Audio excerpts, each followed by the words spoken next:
On September 24, 2014, the Mars Orbiter spacecraft, after traveling 666 million kilometers, arrived at its destination in a hyperbolic trajectory. And from here, the orbiter will be inserted into the 423 by 80,000 kilometers elliptical orbit of Mars. By going into such an elliptical orbit, you can get the full disk images of the Mars a large number of times. And as you come towards the perigee when the sun illumination happens, you can get into the finer details.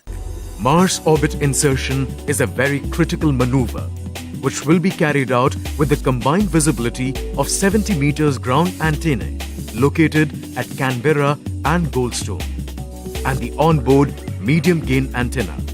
It may be noted that Mars Orbiter mission entered the sphere of influence of Mars on 22nd September 2014, and the final trajectory correction maneuver was carried out on the same day. After reaching the Martian environment, spacecraft will have some velocity which is less than the Mars itself. So due to that, what happens is spacecraft moves towards the Martian center. So when its velocity is of that order of say 3 kilometers relatively with respect to the Mars, because of the gravity fall, and it is moving towards the Mars center, it picks up the velocity due to the attraction of the Mars itself. So this force is such that again, with that velocity and it is moving, we cannot contain the spacecraft with respect to the Mars. It escapes. For that sake, we need to reduce this velocity. So reduction of this velocity and making the spacecraft to move around the Mars is the phenomena what is called the Martian orbit insertion. Mars orbit insertion phase has demanded a large amount of preparation at spacecraft level. All the operations of Mars orbit insertion will be independently realized by the onboard processor by sequential execution of events without any ground intervention. The commands required for the same were loaded onto the satellite 9 to 10 days prior to this event, that is on September 14 and 15, 2014. Mars orbit insertion operation starts with changeover to medium gain antenna 3 hours prior to liquid engine burn start. This will be followed by forward maneuver 21 minutes prior to liquid engine burn, wherein the direction of satellite is changed and reoriented, pointing it to the desired thrust direction so that the spacecraft velocity can be reduced by a desired amount. The spacecraft is held in the same configuration for some duration. Star sensors updates are enabled after forward maneuver. 5 minutes 13 seconds prior to burn start time, the satellite is eclipsed by Mars, and hence the solar panels are unable to generate power as the sunlight is obstructed by Mars and doesn't reach it. In this case, the onboard lithium-ion 36 ampere-hours batteries will provide the requisite power by the spacecraft.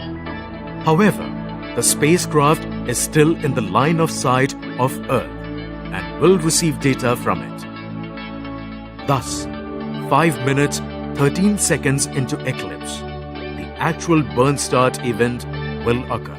Now in this particular mission, after we did our initial start of trajectory towards Mars, that was on 1st of December, till 24th of September, practically about 10 months you are traveling in space, and this entire LAM engine and all the connected hardware has all been shut down and it is in the switched off condition.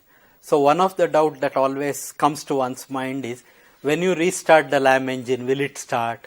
Will it fire? To verify this, we need to check the LAM engine operates or not. And when you fire the LAM engine, for whatever duration you fire, it adds some velocity and it changes our insertion geometry and discussion. So based on this, we went through a lot of simulations and studies and tried to take advantage of a small 4-second test on the LAM engine by burning on the 2 days earlier to 24th, firing the LAM engine for a duration of 4 seconds, verifying that everything is fine so that we can operate the LAM engine on the 24th. The criticality in this event is we need to do this operation at a particular time, because spacecraft is moving continuously with respect to the Mars. Unless very precisely we plan this operation at the time of periapsis, then it calls for some penalty with respect to the fuel, and also giving this delta V, whatever we intend to give this delta V, that also needs to be imported within some burn arc conditions to realize the final destination orbit. So with respect to time, if we are not able to do, and also your thruster is not in a position to give that required delta V within the stipulated time, there is a very possibility that spacecraft again will not be in the intended Martian orbit. So that is how it becomes more time critical, as well as it also depends very crucially on the performance of our thruster, the LEB engine, liquid engine borne engine. The criticality of Mars orbit insertion burn lies in the fact that the orbiter should get captured without crashing into Mars or without leaving Mars. The liquid apogee motor is fired to slow down the orbiter's relative speed to the planet by 1,109 meters per second, and the velocity from 5.1 kilometers per second to 4.3 kilometers per second in relation to Mars. Getting anywhere between 200 kilometers and 11,000 kilometers will keep the orbiter in the Martian orbit. Nearly 4 minutes 20 seconds after the burn start, Mars occult starts. That is, the Mars orbiter will go behind the planet. As a result, no signal from the satellite will reach Earth for a considerable amount of time. Nearly 20 minutes past the burn start time, the orbiter is likely to come out of eclipse. And though the solar panels will start receiving the sunlight, it will continue to be operated on battery power. This is because the satellite is still not in the line of sight of Earth, and hence the switchover is not performed. The total duration of burn time is expected to be around 24 minutes. The satellite will come out from behind the Mars approximately 28 minutes after burn start. And that's when the occult will end and the satellite will once again be in the line of sight of Earth. The power generation from solar panel and telemetry will be resumed nearly 2.5 minutes after the end of occult, and data on Doppler measurement from the satellite is received, which will give the first information on the total burn performance. The reverse maneuver, wherein the satellite is once again reoriented, pointing the high gain antenna towards Earth, starts 1.5 minutes to nearly 23 minutes after the end of liquid engine burn. The reverse maneuver ends nearly 11 minutes after the end of burn. With the resumption of high gain antenna support, the Mars orbit insertion is completed.